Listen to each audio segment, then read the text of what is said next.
साथियों, इस वीडियो में मैं बात करूंगा आरआरबी ग्रुप डी की वैकेंसी के बारे में। तो साथियों, इसका जैसे पता है आपको एग्जाम होगा, अभी इसका एग्जाम पता नहीं कब होगा, लेकिन होगा आफ्टर इसी 2022 में ही होना है। अभी कोई क्लियर डेट नहीं ऑफिशियल आई है। लेकिन साथियों साथियों जैसे आप मैं बात करने वाला हूं कि कैसे हम इसमें क्वालिफाई करें, ये एग्जाम कैसे मैं पास करूं। क्योंकि दोस्तों टारगेट अगर आप कर लोगे, कुछ भी कहते हैं कि बेहतर दिनों के लिए आपको बुरे दिनों से लड़ना पड़ेगा। क्या आपको बुरे दिनों से लड़ना ही होगा।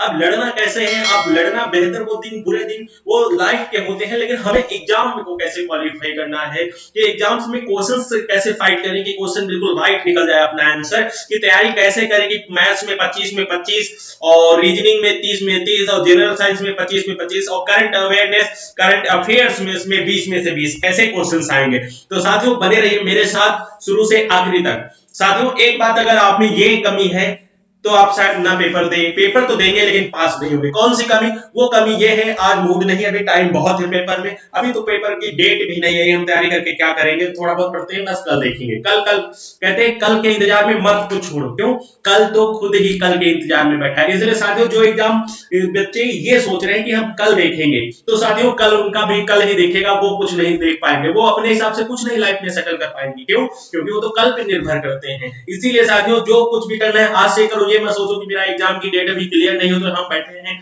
कहीं आधा एक घंटा पढ़ लिए तो पढ़ लिए और जब एग्जाम आया तो हम स्पीड फिर लगे। तो दोस्तों ऐसे एग्जाम कोई भी क्वालिफाई नहीं होगा। एग्जाम तो आप दे सकते हैं, आप बेफिक्र हैं, लेकिन अगर इसमें CB2 लागू हो गया तो आप वो भी एग्जाम भी नहीं दे सकते हैं। इसलिए साथियों कंटिन्यू करिए अपनी पढ़ाई, ये मत सोचिएगा कि मेरी एग्जाम डेट कब आएगी ग्रुप डी की। ठीक है साथियों, अब बात कर लेते हैं हम इसका कितने नंबर से लाएंगे अच्छा स्कोर कर पाएंगे, कैसे कौन सा सब्जेक्ट पढ़े। तो दोस्तों सबसे पहले आपको बात कर लेते हैं CBT क्या होता है। तो CBT आपका कंप्यूटर बेस्ड टेस्ट होगा। ठीक है, पहला है 3 स्टेप होंगे आपके एग्जाम क्वालिफाई करने सिलेक्शन लेने के लिए। पहला है CBT मतलब कंप्यूटर बेस्ड टेस्ट होगा। ठीक है साथियों, फिर पीईटी कहीं आप वो तो नहीं समझ रहे हैं जो अभी प्राइमरी एलिजिबिलिटी टेस्ट वाला लगा तो वो वाला नहीं है, दूसरा पीटी। ये पीईटी कैसा है, तो साथियों ये फिजिकल एफिशिएंसी टेस्ट। क्या है, फिजिकल एफिशिएंसी टेस्ट, इसमें फिजिकल होगा। फिर चौथा जो तीसरा स्टेप आता है डीवी मतलब डॉक्यूमेंट वेरिफिकेशन। ठीक है, ये 3 स्टेप होंगे। लेकिन अभी आपको क्या करना है, अभी आपको केवल CBT के लिए फोकस करना है, CBT के लिए फोकस करना है। ठीक है साथियों, अब बात कर लेते हैं जैसे मैथ्स में 25 क्वेश्चन होंगे और रीजनिंग में 30 क्वेश्चन, जनरल साइंस में 25 क्वेश्चन, करंट अवेयरनेस और करंट अफेयर्स में 20 क्वेश्चन, टोटल बनते हैं जो आपके 100 क्वेश्चन। कितने, 100 क्वेश्चन होंगे और कितने नंबर्स के होंगे, 100 मार्क्स के होंगे। ठीक है साथियों, मतलब इसका है कि एक नंबर का एक क्वेश्चन होगा। और टाइम कितना होगा, तो साथियों टाइम जो होगा उसमें 90 मिनट।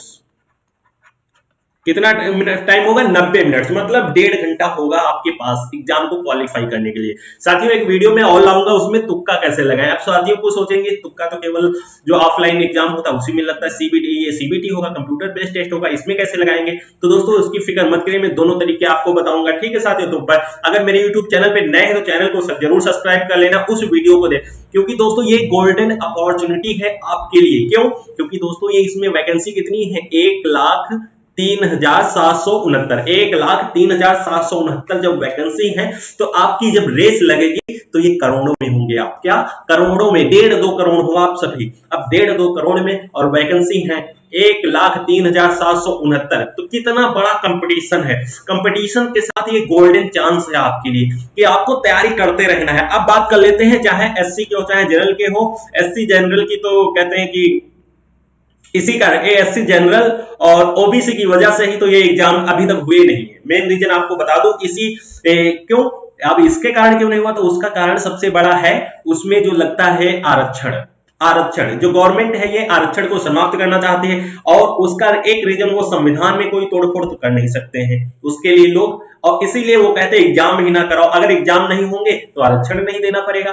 तो साथियों जैसे पता है आपको, अभी इसमें CB2 भी लागू कर दिया था, कह रहा था कि अब सो का उठा है, सभी बच्चे जगह सोए थे, सुबह उठे देखा CB2 भी लागू होगा ग्रुप डी में। अब बताओ ग्रुप डी की वैकेंसी है, एक गेट खोलने वाला बच्चा है और उसकी प्रिपरेशन जो हो रही CA की, चार्टेड अकाउंट जैसी उसको तैयारी कर रही, इतनी प्रक्रियाओं से गुजरना पड़ेगा। अब बात कर लेते हैं अपने मेन मुद्दे पे, जो हमने जिसके लिए how to crack group D exam. तो दोस्तों ग्रुप डी एग्जाम क्रैक कैसे करें, कितने नंबर क्या स्कोर करेंगे, तो भरोसा किस पे होता है? सबसे सॉलिड बॉडी कहते हैं जो लड़ने में फाइट वही अच्छा कर पाएगा जिसकी सॉलिड बॉडी होगी। तो सॉलिड बॉडी का मतलब यहाँ पे क्या है?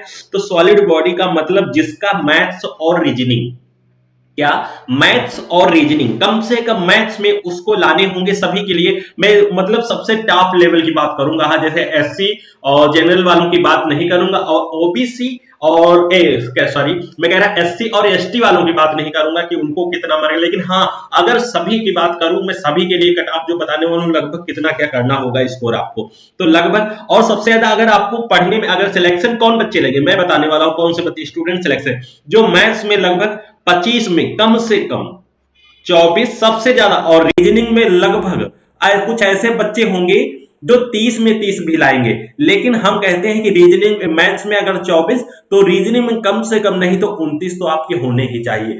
जो बच्चे अगर इतना भी नहीं कर पाते हो फिर कितना होगा, फिर कम से कम नहीं तो मैथ्स में आपके 22 और रीजनिंग में कम से कम 28, इससे कम तो होना ही नहीं चाहिए। मैथ्स, ये मैथ्स है और ये रीजनिंग, जो स्टूडेंट्स मैथ्स और रीजनिंग में इतना स्कोर कर ले गए समझ लो सिलेक्शन वो ले गए, क्या समझ लो सिलेक्शन वो लेके जाएंगे। अब बात कर लेते हैं जनरल साइंस और करंट अफेयर्स में। तो जनरल साइंस और करंट अफेयर की बात करें तो कम से कम अगर इसकी मैं बात कर लेता हूं इस लाइन की, तो यहां पे आप जनरल साइंस के लगभग आपके 25 में से कितने, लगभग जनरल साइंस में 22 क्वेश्चन मान लेते हैं। अगर मैं बात करूं करंट अफेयर्स और करंट अवेयरनेस की, तो इसमें कम से कम अगर 20 क्वेश्चन हैं तो 15 नंबर तो करने ही होंगे। मतलब ये बात कर रहा हूं मैं जनरल के लिए। अब जनरल एससी का एसटी का तो कट ऑफ ही कम जाएगा, आपको सभी को पता है, और इसीलिए तो एग्जाम भी नहीं हो रहे हैं। इसी मेन कारण है, इसीलिए एग्जाम नहीं हो रहे, क्योंकि गवर्नमेंट चाहती है कि कितनी वैकेंसी, अब गवर्नमेंट जो इंडिया की गवर्नमेंट है वो तो सब प्राइवेट करने में लगी है। अब एयर इंडिया अपना प्राइवेट हो गया, जो प्राइवेट गवर्नमेंट है वो सेक्टर के कर्मचारी थे वो प्राइवेट हो रहे हैं। अब ये प्राइवेट गवर्नमेंट क्यों करेंगे, इसीलिए एग्जाम नहीं हो रहा। मेन रीजन यही है। एग्जाम हो चाहे ना हो, अपनी प्रिपरेशन आप रखो, और होगा तो है ही है हमें लगता है, लेकिन नहीं भी लगता है। एक रीजन आता है क्योंकि आपको पता है कब फॉर्म फिल हुए थे, अभी तक एग्जाम नहीं हुआ, और अभी देखो जल्दी फॉर्म फिल किए गए हैं इलेक्शन के, अभी 7-8 कैंडिडेट हैं और 1 महीने के अंदर उनका सिलेक्शन हो जाएगा। ये ऐसे एग्जाम होने, अगर ऐसे एग्जाम हो जाए तो बहुत से बच्चे मृत्यु की मौत से बाहर निकल आएंगे, खर्चा कम होगा, क्योंकि उनको पता है इतने टाइम में अगर वो तैयारी कर लेंगे, एक लिमिट टाइमिंग होती है, देखो 3-3 4-4 साल हो जाते हैं तैयारी करने का। अब बात कर लेते हैं ये कितना नंबर स्कोर बन जाता है, तो 5 2 7 7 और 9 कितना होता है 16, 16 और 4 कितना होता है 20, 20 का 0 कैरी आया 2, और 2 ये इधर है 2 4 6 8 8 और 1 9, 90 नंबर बन रहे हैं। मैं लास्ट की बात कर रहा हूं, सबसे लास्ट स्टूडेंट होगा, अगर 90 नंबर आ रहे हैं तो साथियों आपका सिलेक्शन पक्का है। क्या सिलेक्शन पक्का है दोस्तों? इसके जो मैं लास्ट वीडियो लाने वाला हूं इससे रिलेटेड, तो वो होगा तुक्का कैसे लगाएं ग्रुप डी में। एनटीसीपी छात्रों के लिए भी उसमें भी होगा और ग्रुप डी के लिए भी तुक्का कैसे लगाएं ऑनलाइन में। ऑनलाइन जब होगा आपको पता है ये सीबीटी होगा, कंप्यूटर बेस्ड टेस्ट, ठीक है साथियों। अब तो बात ये हो गई मार्किंग की। अब बात कर लेते हैं हमें फोकस किस पे सबसे ज्यादा करना चाहिए, सबसे कम किस पर करना चाहिए फोकस। देखो जैसे मान लिया एक कोई आदमी है, अगर उसके 4 लड़के हैं, कितने 1 2 3 4 लड़के हैं, ठीक है, तो वो तो देगा देखो सबको बराबर रुपए, सबको बराबर रुपए देगा, ठीक है। वैसे ही अब आपके ये 4 सब्जेक्ट्स हैं, ठीक है, इनको सबको बराबर फोकस करना है, ठीक है। लेकिन जो सबसे मजबूत कहते हैं, जिसको हमें कहता कि अगर कहीं भी हमें जरूरत पड़ती है, देखो वो सबको टाइम तो बराबर दोगे आप, लेकिन जो सबसे अच्छा फाइट कर लेते हैं, अगर मान लिया फाइटिंग में भेजना है तो हम भेजेंगे किसको 3-4, मान लिया ये 3 और 4 जो एक नाम के लड़के हैं ये बहुत अच्छा फाइट कर लेते हैं, तो हम क्या करेंगे, हम इन्हें सबसे पहले फाइट पे इनसे सबसे ज्यादा मजबूत करेंगे। तो दोस्तों इसके लिए अब कौन मैथ्स में आपके सब्जेक्ट्स पे सबसे अच्छा कौन फाइट कर सकता है कहीं भी, तो दोस्तों वो है मैथ्स रीजनिंग। क्या मैथ्स रीजनिंग। अब ये मैं क्यों कह रहा हूं मैथ्स रीजनिंग है, वो इसलिए क्योंकि इसमें एक कहते हैं फिक्स नंबर्स हैं। अब करंट अफेयर की बात करूं या करंट अवेयरनेस की बात करूं, पता नहीं क्वेश्चन कल कौन मर गया उसकी कल उसमें आ रही घटना, तो आप सोचोगे अब ये कोई करंट है, करंट लग जाएगा तुम्हें, तुम्हारे एग्जाम में भी तुम्हारे लाइफ में भी ग्रहण लग जाएंगे अगर करंट के चक्कर में करंट लग गई। तो साथियों मेरा कहना है कि आपको सबसे ज्यादा अगर फोकस करना है, सबसे ज्यादा अगर टाइम देना है तो किसको देना है, ये नहीं कि चारों को दे रहे हैं बराबर टाइम। देखो रीजनिंग सबसे कम है, क्योंकि सबसे इजी और अगर हार्ड और इजी अगर मानते हैं तो रीजनिंग को, क्या रीजनिंग, क्यों, क्योंकि रीजनिंग इजी भी होती है, अगर फंस गए किसी क्वेश्चन में तो 5-10 मिनट लेके गई रीजनिंग, यही है रीजनिंग। इसलिए साथियों मैं कह रहा हूं मैथ्स और रीजनिंग पे जिसका भरोसा अच्छा है वही सिलेक्शन लेके जाएगा।